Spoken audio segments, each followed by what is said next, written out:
Hello everybody, you know me, my name is Eugene, former WWE superstar, and today I'm going to tell you some crazy Vince McMahon stories and some of the experiences that I had with him. I've only heard Vince yell and scream on TV as Mr. McMahon. Yes, yes, yes, I'll tell you till you say. Never in the back, but I've heard stories of him yelling in the back. On an independent show with Jerry the King Lawler, King's telling a story that Vince has never yelled at him, never screamed at him. Lawler wears the earpiece so he can hear the communication that Vince is feeding to the referees, to the truck, to the announcers, whatnot. I guess Michael Cole was in the ring live on Raw, earpiece in. Michael Cole's cutting a promo, and Vince is screaming at him about something, apparently about how poor the performance was or whatever he was saying. But I'm just thinking, I couldn't imagine me live on TV, microphone in my hand, trying to concentrate and say something to the people, a message, and having your boss, Vince McMahon, in your ear just screaming. Just made me think that Vince didn't care if they were live on TV, or if Michael Cole was trying to concentrate live on TV, that he was just going to scream in his ear. Michael Cole, shut up! Did he do it as a rib? Or does Vince just have that much lack of respect? I don't know. What do you guys think? Answer that. One other story involving me and Mr. McMahon that I remember. It was shortly after I started as Eugene on TV.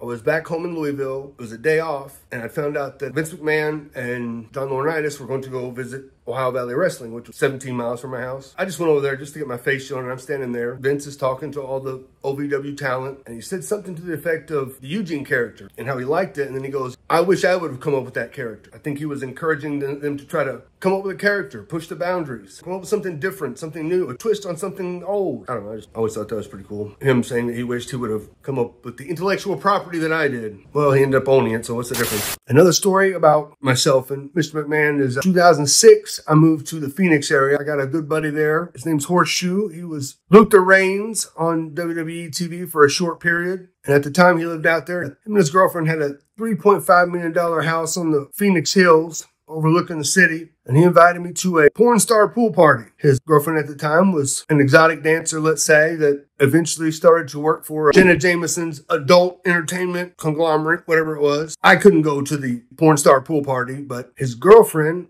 was on the cover of Hustler magazine around that time. So only to support her, because I met her and she's a very nice young lady, I purchased this adult magazine, this Hustler with her on the cover. And I remember it was after a show. I saw it in a gas station, so I bought it. And they put it in the little paper bag. And so I go to the hotel and I've got my bag and my backpack and my other bag. And I go to the elevator and I turn and the paper bag just kind of opened and the magazine slid right out of the paper and landed on the floor in front of the elevator.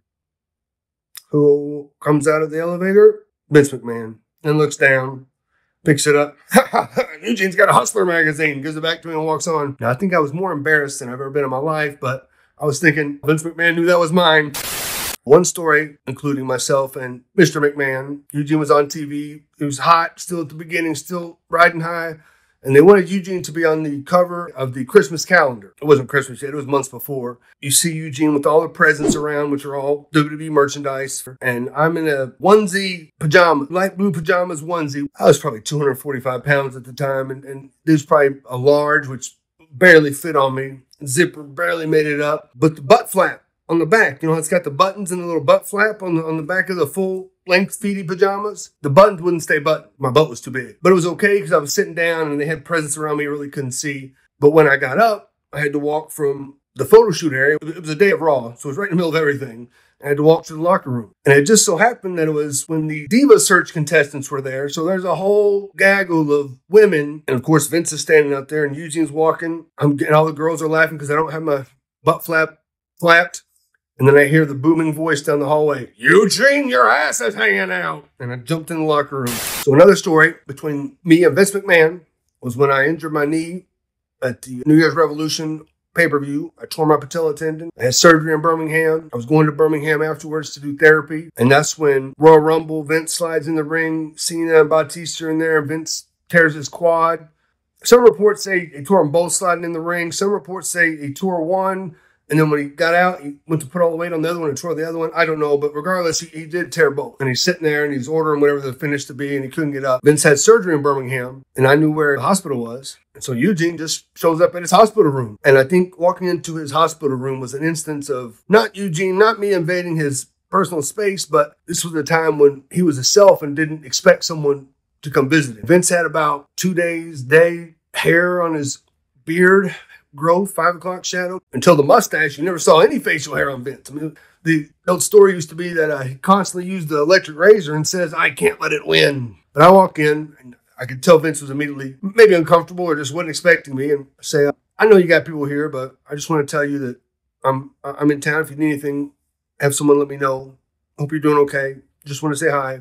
And I turned around and left. One thing I regret is not taking a chair and putting it next to his bed in the hospital room and sitting there and talking his effing ear off until he made me leave. I think I could have gotten to know him better, or he just would have yelled at me and told me to leave. But regardless, I wish I would have done that. But I didn't, so can't go back. 2007 WrestleMania, Battle of the Billionaires. Vince McMahon will be in the corner of Bobby Lashley. Sorry, Vince McMahon was in the corner of Umaga. My apologies. Donald Trump was in the corner of Bobby Lashley. Stone Cold Steve Austin was the referee. Now, I actually was a part of this angle, to an extent. Vince McMahon and Umaga shaved Eugene's head in Indianapolis in front of my mother. Eugene cried, and all the time Vince is going, Trump, this is what I'm going to do to you. This is what's going to happen, Donald.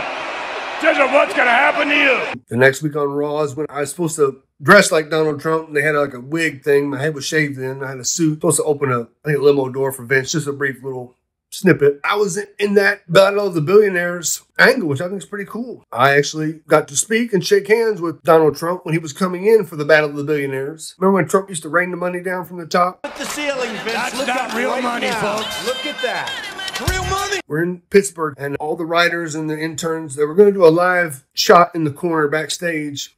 And when Trump comes in with all his bodyguards and his, big brigade, he's standing right there in that spot.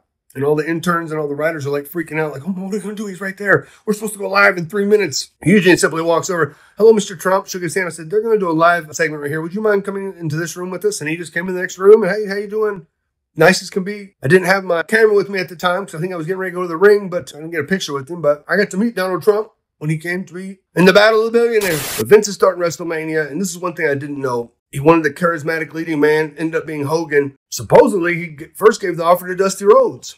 And Dusty turned him down, didn't believe in it. And I think what he meant was like the WWE cartoonish direction. Dusty was a professional wrestler, the mud, the blood, and the beer. And he didn't like the cartoonish. So that made me ask myself, is that the original factor that led Vince to continually make Dusty look bad? What do I mean by that?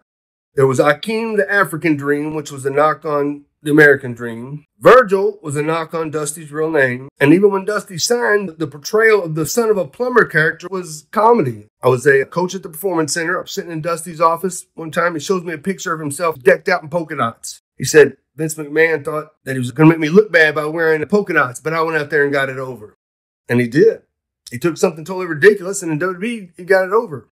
But what would WWE have looked like if Dusty would have accepted and would have been the leading man? If you haven't seen my previous episodes detailing the evolution of the Eugene character, please feel free to check them out here.